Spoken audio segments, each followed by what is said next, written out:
Hello and welcome back to the Good 5-Cent Cigar Newscast.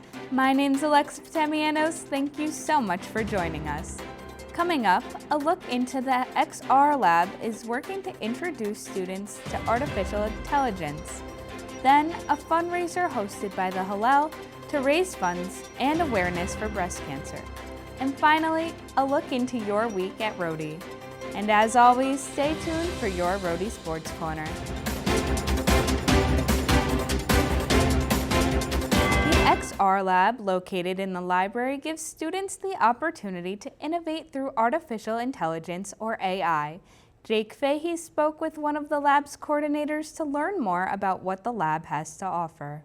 Found tucked away in the corner of the first floor of the University Library, the XR Lab hosts one of the newest and most interesting devices of our current time, its own virtual reality kit. People are free to toy around and experiment with it as they please, with there being dozens of games at one's disposal. I managed to get an interview with one of the lab's coordinators, Phillips, and got the scoop of what this project was all about. Hello, my name is Phillips. I'm a consultant here at the Makerspace. I've been working here for about a year, and I've been doing Makerspace work for about 5. As you know, this is the XR Lab. It's an extension of the Makerspace, and it's just a space for folks to come try out new technologies. We do podcasts, we do VR. We're here for whatever people are interested in. So I just got to ask a few brief questions. So is this the first year of the club, or? So the Makerspace, it's a part of the innovation labs in the library. So it's much more like a solid space. I believe it began in 2016. So it's been here for a while. Especially during my time, we've been trying to make sure that it's much more of a presence, making sure people know about it, making sure that know of the resources we can share. XR Lab is very, very new. It just celebrated its first year of being around. It started with basically the day I came was the first day of the XR Lab. So what's your main goal with having this space here? What are you trying to achieve? Yeah. So more so than anything, the Makerspace and the XR Lab serve to provide students with resources they might not have access to, right? Some people have access to, VR equipment at home. Others might not have the space or the funds to do so. So we hope to do here is allow people to get their hands on it. Maybe it's even something they find loving very deeply and wanted to discover more of. Or just a thing they do for fun with their friends. Regardless, the space is here. You don't have to worry about the cost of entry. Everything in both spaces is free to use as much as you need to use it, as long as we're open. So it's just about providing resources and making sure that folks are able to just explore these technologies. So is this space basically available to everyone of every major? They can come in and... Yes, we are interdisciplinary by design. For example, I'm English and Afrikaans, right? You wouldn't necessarily expect that from the space so technology heavy, but it's a thing I love. And I've experienced Makerspace has made me feel this way, so we have to do the same for others. So specifically, if your program doesn't have access to these things, please, please, please come use ours. We're here to help. Alrighty then, well, that's all for this segment currently right now. So I'd like to thank Brendan for the interview and all that stuff. Thank you guys so much for having me. Yeah. Reporting from the XR Lab, this is Jake Fahey, Rhody 5-Cent Cigar News. Last Thursday, the URI Hillel hosted a pink challah bread fundraiser for breast cancer awareness. The money raised from the bake sale was split among a few organizations. Jonah Steinweh-Adler has more. Sitting on behind me on the table are some pink challahs that we baked here as part of our pink challah bake sale in support of Colleges Against Cancer and the ZTA sorority and Sharsheret organization. Hillel's role in this fundraiser, I think it's accurately described as organizer, community organizer. We heard that there were some student leaders, there were some students who were active as leaders in the Colleges Against Cancer Club, and we reached out to them to see if they would be interested in raising some money for their organization and partnering on this bake sale, which we typically do every October. So behind me we have some beautiful loaves of pink challah that we made today from scratch, and it is being sold in support of breast cancer awareness. Right now we are in the Hillel, and the Hillel holds a lot of cool projects and programs every month, and for this specific one they partnered up with us, and we're the Colleges Against Cancer Club, and what we do is meet every couple weeks and we discuss different ways we can fundraise for different types of cancer patients, research, stuff like that. And so this month it's all about breast cancer awareness. So this is one of the few things that we've been doing this month. Right behind me is some delicious, succulent pink challah bread that we made today for breast cancer. Well, we got all the ingredients first, like eggs, oil, and we oiled the pan and combined it. We let the yeast activate, and then we, stirred with the flour and basically stirred it up until it was this thick piece of dough. And that's when we added the color in. And we just mashed it, used the heel of our palms to fold it together. And yeah, we basically we greased up the bowl and we let it sit.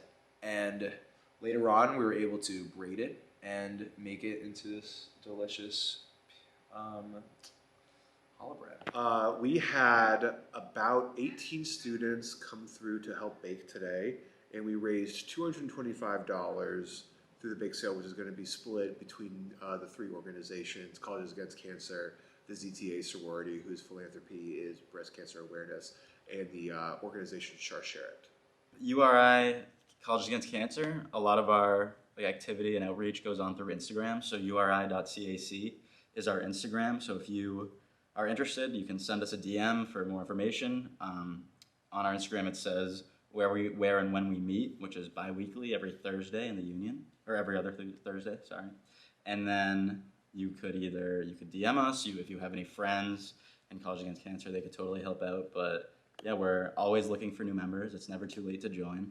And it's a pretty simple, low commitment club that is always looking to raise money for a great cause. Here is your week at URI.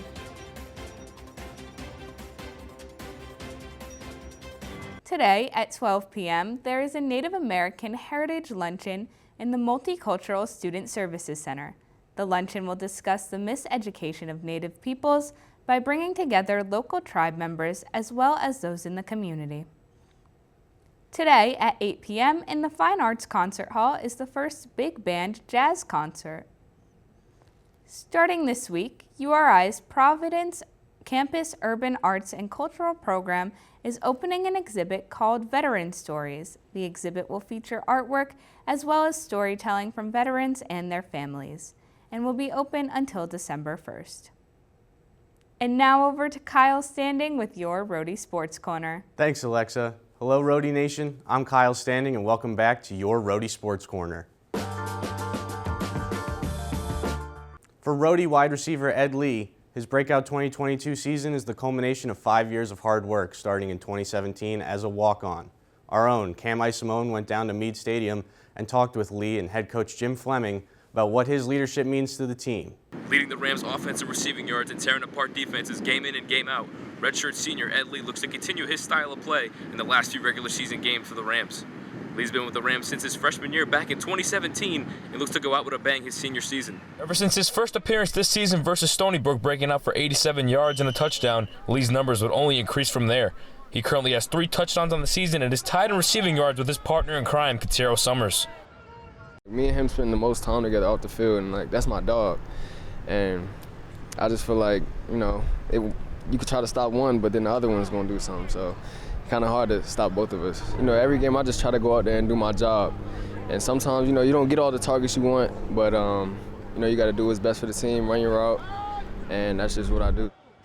However, from the start of his freshman year back in 2017, Lee's mindset has never changed. Getting to know the game, I feel that's made me a much better player, and just developing the skills that I already have, and making my weaknesses strengths. And I think that took my game a long way. Ed Lee brings the spirit of a Ram to our team.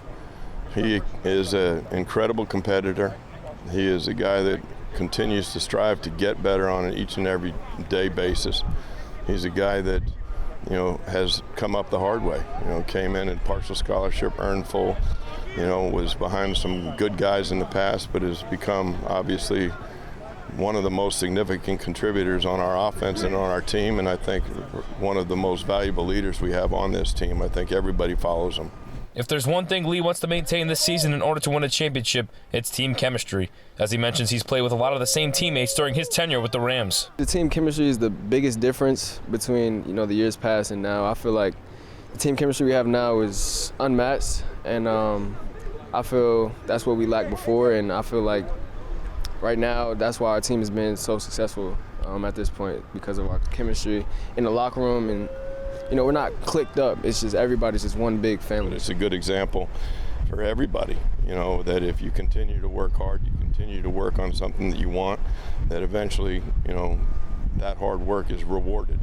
And that certainly happened for Ed this year, and we're the recipients, because without Ed Lee, I don't know where we'd be at this point in time. Lee and the Rams look to head back home on November 5th to face up against Maine before their last home game and senior night of the season.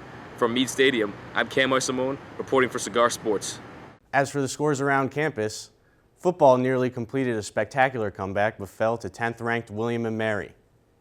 Men's soccer was knocked out of the Atlantic 10 tournament in devastating fashion, losing 2-0 to Davidson over the weekend.